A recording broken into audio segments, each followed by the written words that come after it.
Previously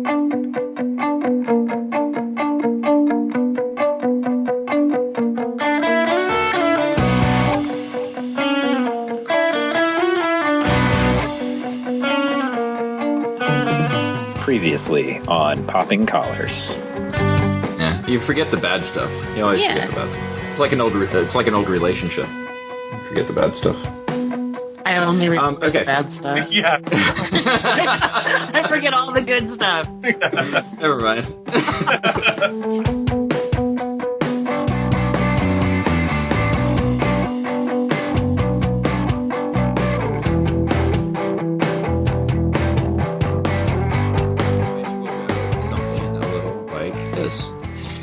Welcome to Popping Collars, a podcast that lives at the intersection between religion and pop culture. I'm your host. My name is Greg Knight, and I am in Palm Beach, Florida. With me is my co-host, Liz Easton from Omaha, Nebraska. Hello, Liz. Hey, Greg.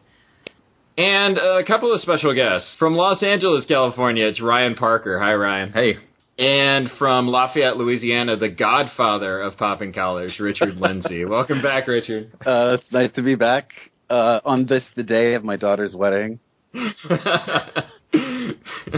is episode 34 of the 1,437th ranked podcast in the iTunes spirituality category, and our topic today is Hail Caesar, the latest movie from the Coen brothers. This film follows a day in the life of a Hollywood fixer, Eddie Mannix, who cleans up and solves problems for big-name stars at Capitol Studios in the 1950s. So, like The Player or 8½, it's a movie about movies. So, Ryan, are you usually a fan of that genre, or is it a little too navel-gazy feeling sometimes? No, personally, I'm a fan of that subgenre because I'm just a fan of Hollywood and movies themselves. So I think one of the best movies of all time is Singing in the Rain. In terms of Coen brothers, while I love their work, this doesn't rank for me in the top tier of what they've done in the past, but I think as a movie about movies, it belongs in at least the top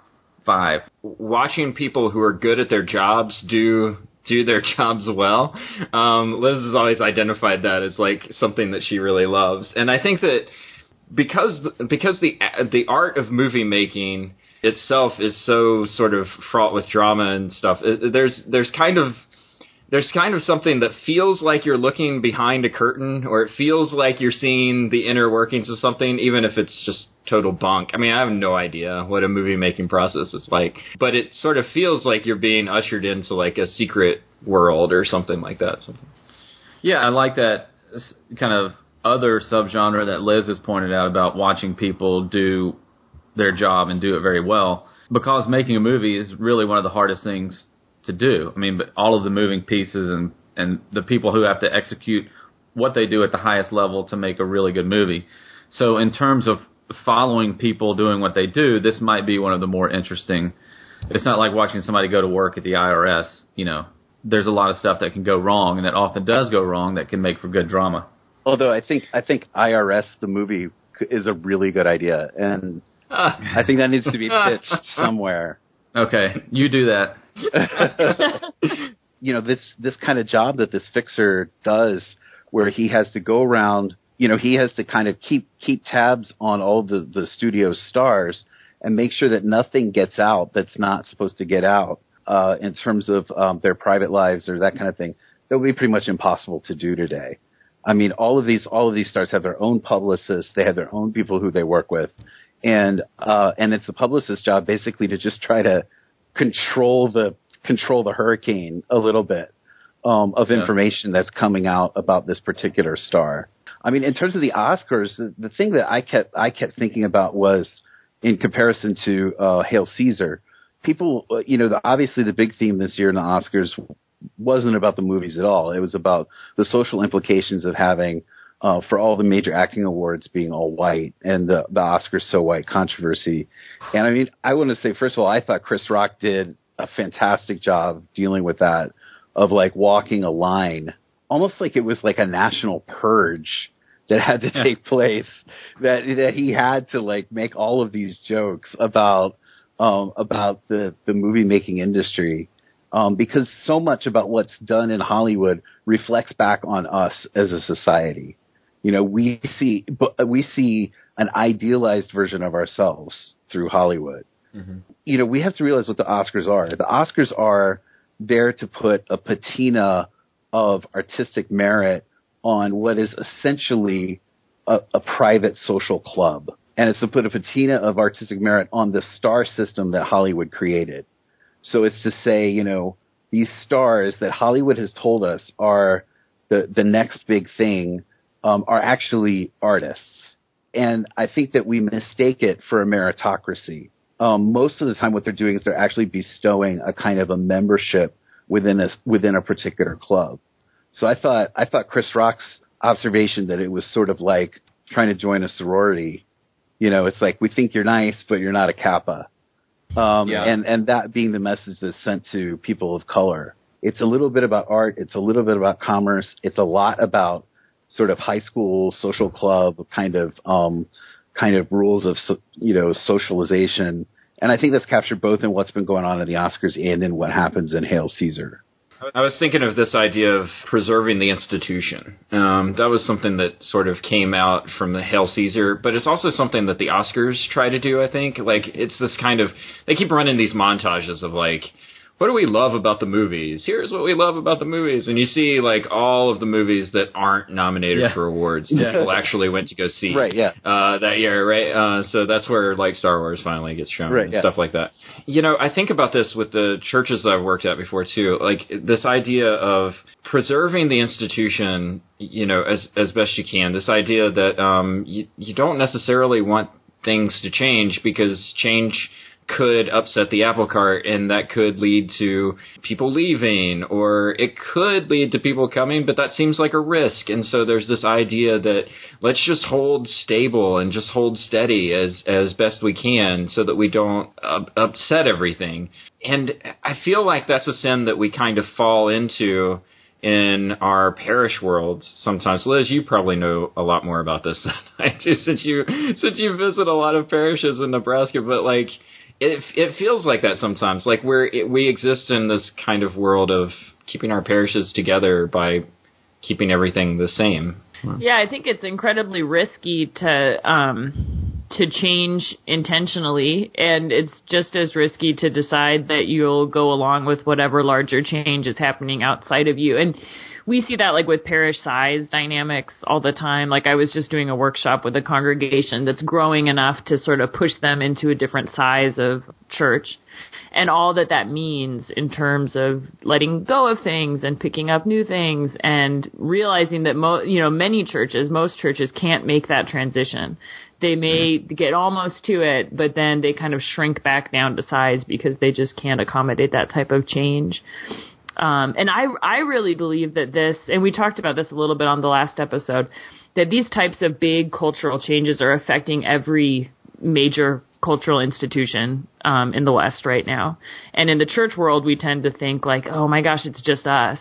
And in fact, it's happening all over the place. And I think that there's a great richness beyond that we just can't quite see yet, and we'll get there. But it's terrifying for all of us. But I think there's some pain, too. I mean, that was the thing that I recognized in the Eddie Mannix character, was, like, I saw the look of my rector in that character's face, especially when he's confessing to the priest, and he's like, what is it like if you have a job that's really hard, but you think that it's really important? Like, that, I could hear my rector saying something like that, you know? Like, this idea of, you know, just trying to wrap your arms around this huge thing, but you know that it's ultimately going to change and move in a whole nother direction. And I mean, that's what I feel like the Coens were saying about the Hollywood establishment. You know, it's this fixer's trying to hold it all together, but it's ultimately, you know, it's the nuclear bomb. It's gonna go, and it's gonna become Twitter eventually. You know, you can either work for the people that make the bomb, or you can be a victim. I was sort of wondering about that piece, about that very scene, Greg, because, like, as you know, on those of you who listen to Popping Collars, I'm like a hopelessly naive person and really optimistic. So I heard that as a very tender and kind of true statement coming from this guy. So I guess I'm wondering what you guys think about that. Like, was that a sincere, true moment, or was it a big lampooning of Hollywood? I saw it as affirming the fundamental decency of this guy. He's like the only sane guy at the insane asylum, and everybody around him is just crazy, and they're full of ego, and they want something, and but he's just this guy who does a job. And ultimately, you could look at this film as, just a question of, should he stay at this job or should he take the job with what was it, Lockheed? Lockheed. Yeah. Lockheed, and it's like and the guy's giving him like, hey, you can come to work for Lockheed and, your hours will be regular. You'll be able to have a family life. You'll get a great pension, all of this. And all you have to do is help us make atomic bombs. Maybe we're dealing with a vocation here. Maybe he feels a vocation to be the guy at this studio who just tries to pull things together. It just occurred to me also that, Liz, that you're what, canon to the ordinary? Right. So you're like the fixer, aren't you? In the diocese, you're like have to go. Are you like the fixer? No, I mean historically, that's what the canon did. You mean so? Yes. Yeah. Yes, no, you are the I'm really fixer. not. I'm really not. We're a way more collaborative team than that. But historically, that is what the canon to the ordinary was. Yeah. That would be amazing if your business card just said fixer. I wish I was that much of a badass. It's not. I just picture you rolling in like the wolf from Pulp Fiction. Right, Right? yeah. Like, what's the problem? How can I help? Okay, somebody's been kidnapped. They want how much money? All right, just get it. Get it. America is about to change hugely. In just years when this guy is considering whether or not to take a new job and, he's good at this thing that he does. And, here we have a group of communists who are sitting around and are kind of blasé about the fact that they're communists. It's a little slapstick. These religious leaders sitting around a table kind of being goofy and just holding tight, with this assumption that what they say really matters. Well, all of that's about to change. And that was just interesting to me. Like, it was nostalgic in a way, but, in a way that felt really dark. Yeah, I kind of get the sense that like things are starting to unravel, and what we're kind of seeing here are kind of the threads where you can see it starting to come apart a little bit. Mm. I always find, like, we've had conversations about dystopias and stuff like that on the show, and like the appeal of watching things crumble, like watching empires crumble and stuff. Like, that's why The Walking Dead is such a huge hit, right? That's why like all of these disaster movies just do like huge box office and stuff. But like, I find it terrifying a lot of times, like watching these things. Like, I don't want my institution to fall apart. I know that eventually, like, all of these things, all things must pass, right? George Harrison gave us that truth, but like, I don't like to think that all of this work that feels really meaningful to me and to the people that I work with right now is ultimately going to be for naught at some point. And then also being here in LA, staring down all the changes film is always changing, and this industry is always changing. And when failures happen around movies and campaigns and things like that, it's oftentimes because the people who are running them don't change with it. So I don't know that I'm necessarily afraid of things dying and falling apart, because I've seen that already in different ways, and so now it's just trying to figure out what's next, and how do you become a part of that. If we were talking about all these institutions of, whether it's Hollywood, whether it's the church, whether it's academe, all these institutions, obviously our current political institution is in disarray. What changed it? Why are we at this revolutionary phase in history?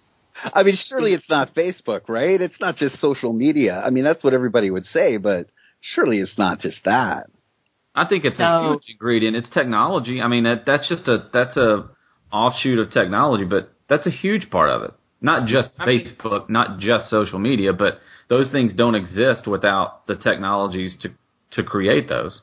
So it's what ruined the studio system, right? I mean, the studio system was drugged down by escalating budgets and huge overhead, and then comes along the precursor to the Steadicam, right? These handheld cameras, people just pick one up and go out on the street and start shooting. All of a sudden those movies, they feel more realistic, they're cheaper, and it destroys the studio system. But technology, right? Yeah. I think that the internet has contributed to this really kind of wild individualism, which is part of what I think is breaking down some of our cultural institutions. This idea that at the end of the day, I am solely responsible for meaning making in my life. I can do that on my own. I don't need anybody telling me how to do that. There are all kinds of resources, and maybe I don't even want to do it. I don't have to try. So whether that means, going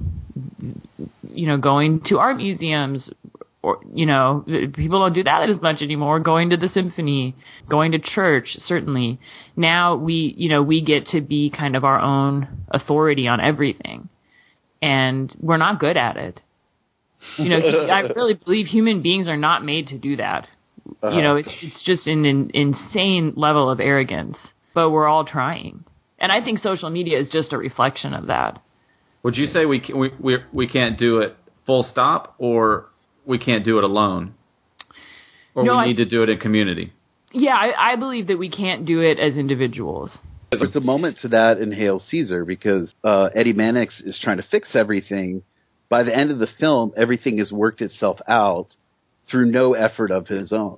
So he has these two bird-like gossip columnists played by Tilda Swinton, which was just very funny.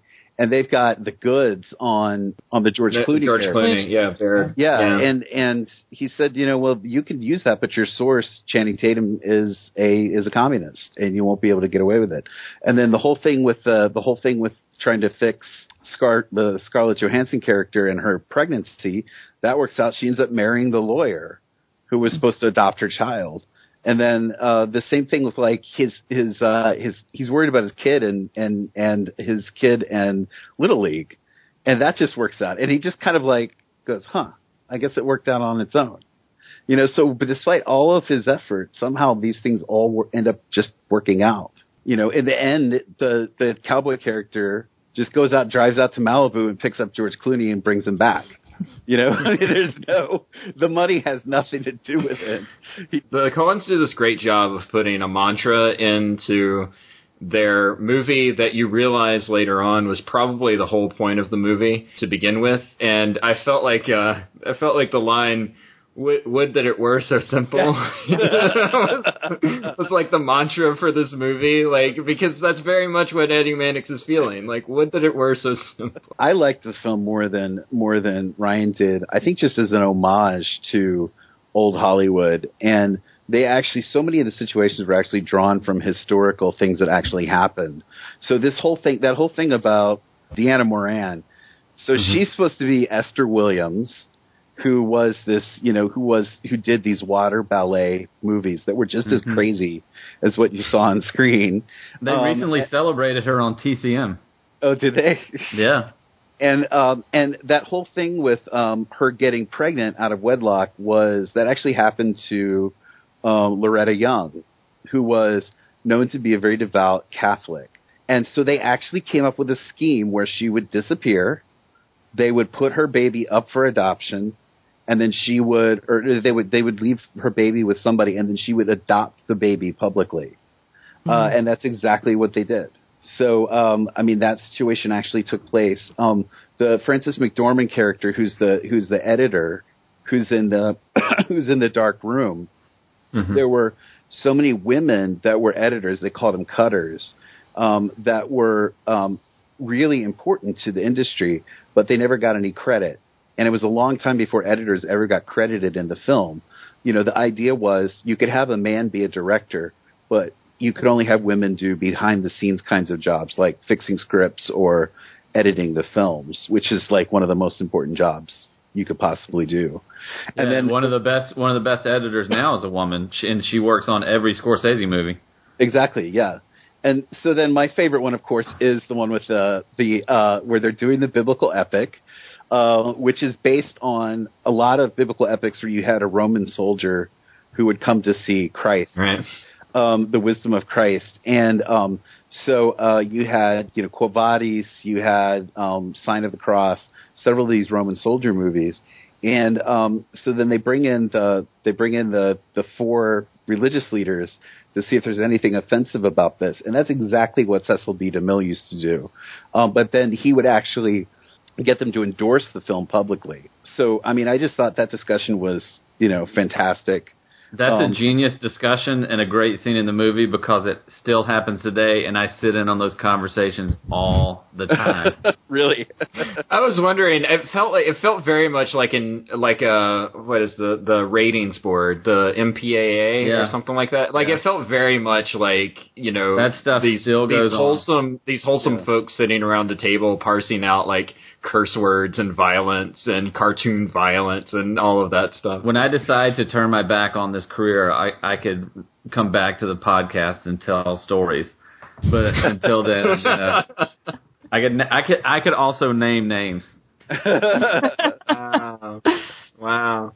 No, it's funny because at one point, especially when it came to the pregnancy and the adopting your own child bit, I started thinking to myself, like, how is this system this crazy that in the name of morality, you're doing something immoral in order for it to look moral, moving forward? Like, that's crazy to me. But then I started thinking about, like, definitely when it comes to like ratings and stuff like that, how much perception is so important to people. It's not whether or not it is decent or good or moral. It's does it look decent or good or moral. And I think that's a problematic place to go. I think that's a great point because I have to speak at a church this weekend on the topic of Hollywood and race. So I'm trying to articulate some points about those two things.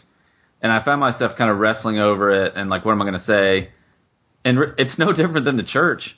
Like everything that you're talking about that we look at in any movie about Hollywood, and especially Hail Caesar, and all this critique about Oscar so white and all that kind of stuff. I mean, we are all part of a global body that is the most segregated institution in the history of humanity and still is. Maybe more so than Hollywood. Maybe. So, and talk about, pursuing a moral act to cover up an immoral act or something like that. I mean, church is pretty good at that. There was a whole movie about it that just won an Oscar. Just thinking of the Roman soldier piece that you brought up, Richard, the speech at the foot of Christ that George Clooney gives, where everyone is sort of mesmerized at the end of the film, yes. And they're sort of caught up in this moment of brilliant acting, all up until he forgets the word faith. Yes. Of all the words to forget, my God, it's a Jesus movie. Like that's the one thing. I was kind of getting caught up in that moment of like this brilliant acting and like this speech and like, oh my gosh, he's realizing something about himself. He's come to some kind of realization, and then it's like, oh no, that's right, he's an actor. And it made me think about like how much we put on actors, especially in the roles that they play, and make assumptions about their character or who they are as a person based on what we see on film a lot of times. Yeah, I mean, you feel like you know this person, and I mean, I'm sure it's the most annoying thing in the world for actors and for famous people. We wonder why they're sometimes so, ornery in public when people come up to them and they're like, "Oh, I love you. I've seen all your movies. I'm your biggest fan." Well, how many times have they heard that? How many times did they hear it that day? And we know nothing about this person. Whatever it is, even their social persona that they have is still a persona that they've built along with their, PR person. What I loved in this, in terms of doing the film, of them doing the biblical epic, was they assured the clergy that this would be, an absolute prestige film. And this would be done by the greatest artists. And then they say, we chose Jesus from a talent contest. He's from Akron. and that was a practice, back in these films, unless it was a Jesus film, like a King of Kings or something like that. They would, a lot of times, like in Quo Vadis and in Ben-Hur, they don't actually show Jesus. They don't actually show his face. You just see his feet, or you see him from behind. And in this case, you see him from behind, and he's wearing a blonde wig, which is just like hilarious. And then also when he's up on the cross, and you just see his feet, and the craft services guy comes by and asks him whether he gets a box lunch or a hot lunch. Yeah. Are you considered an extra? Or are you considered a feature? Are you a principal? Yeah. Are you a principal or an extra? And he's like, I don't know. I think I'm a principal. And I mean, those scenes all just had me cracking up, because it's like, it exposes the artifice, and if nothing else, this film is about artifice. It's about the artifice of Hollywood. It's about the artifice of ideas. There is no, I think that the subtext of any Coen Brothers movie is there's no set of ideas. There's no philosophy that's going to keep human beings from screwing up. Human beings are, whether it's Christianity, whether it's religion or Judaism, whether it's communism or capitalism, there is nothing that is going to keep human beings from screwing up and being human. And I think that's a message that goes all through Coen Brothers movies. I took my pills and I lay down with you to sleep. In that moment I was me. I heard your breath slow as you started to dream. The dreams I wish that I could see. Wish you told me what you thought every morning when you look my way. I try and tell you how I feel, even though that might change day to day. Right now I can't give you what you want. It's safe, 'cause the script you wrote is terrible. I like you anyway.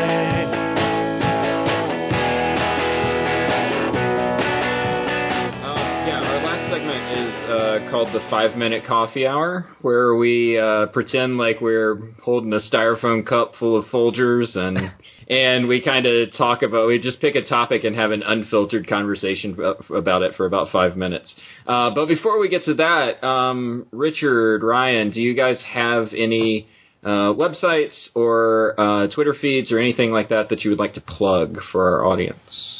Yeah, you can read what we write at poptheology.com, and that also has a Twitter handle at poptheology. You can also follow me on Twitter at jryanparker, and I think that's it. Richard, do you have anything? Yeah, that's about it for me too. The other thing is that Ryan is doing this great series with Tony Jones. One of the major, kind of big emerging church leaders or emergent church leaders. It's called Killer Serials, and they've been writing a lot of really cool stuff about all of these, TV shows that either come out through broadcast or that you binge watch on Netflix, and talking about that stuff. And they just started a podcast version of it, and they have been working. They've been doing the People versus O.J. Simpson, and it's really, really fascinating. And I got to be a guest one week, and it was really cool.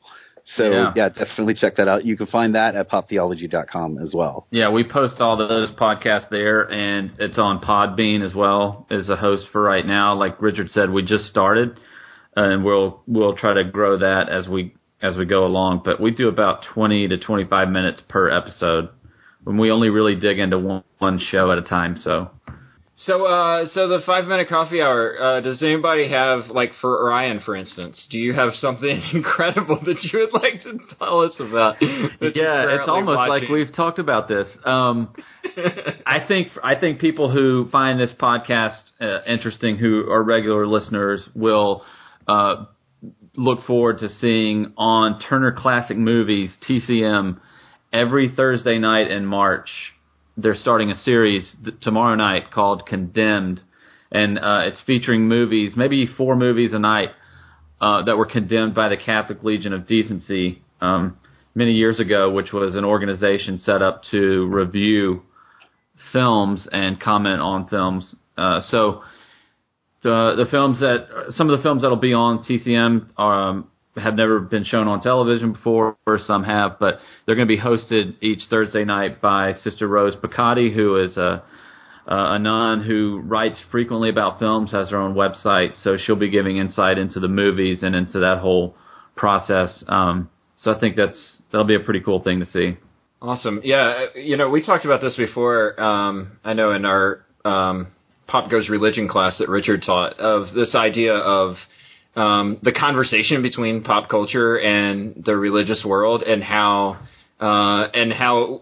for years and years and years, like, these walls were built up to just kind of stop that conversation before it even gets started, right? Mm-hmm. And just say, like, Harry Potter is of the devil, the end, bang, like, get out of my way. Yeah. And I think what I hope the show or what that series gets into a little bit, and I think it will, and what Richard knows is that while they may have been building walls, and trying to create these barriers between kind of the faithful, so to speak, and the content creators, they were having conversations with those content creators, like in those conversations and back and forths about, what you can change, what you can keep, and how far you could kind of push the envelope, are really, really fascinating.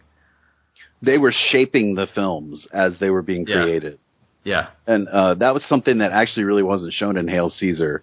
I mean, it was like but it seemed like more of an independent consultation rather than what it actually was, which was the Legion of Decency and the enforcement of the production code, which had to do with actually sitting there with a red pen and marking stuff out of the script. So yeah, it's pretty amazing. And I don't know if this is related, but the best film I've seen in the last week was The Witch. And everybody should go see it. I don't care what. Stealing myself. I'm getting the courage to go see it. I don't care what the Satanists. I don't care what the Satanists said. You should go see it. It is an awesome movie. It is an awesome movie about Protestantism and Calvinism, and how those things form our society and still influence our society to this day. Because there is no more, as in the Puritan days of the Puritans and today, there's no more political space than a woman's body, and so it's an incredible film. I'm pretty sure that line that Richard just said, I don't care what the Satanists say, you should still go see it. It's the first time that's ever been said before. Not just on this podcast, in any podcast. So, speaking of Popping Collars, you can find us on the web at Popping Collars, or you can find us on Twitter at Popping Collars. You can find us on Facebook, facebook.com/Popping Collars. You can find our show at poppingcollarspodcast.com, where you can find all of our archived episodes. Our last 10 episodes you'll be able to find on any of your favorite podcast apps. However, if you use iTunes, please subscribe, rate, and review the show. It'll help people find us and get to know that we're out there. Also, we like to thank EpiscopalCafe.com for featuring our show each and every time. We love EpiscopalCafe.com. We know you will as well. Check them out for all of your Episcopal news and beyond. I actually made that up. That's not their slogan, but you know what? I'm giving it to you. Good one. You're welcome. You can charge them for it. EpiscopalCafe.com. Don't listen to the Satanists. Go to episcopalcafe.com. And with that, that's Popping Collars for this time. Thank you, Richard. Thank you, Liz. Thank you, Ryan, for coming on the show. Keep those collars popped. We'll see you next time.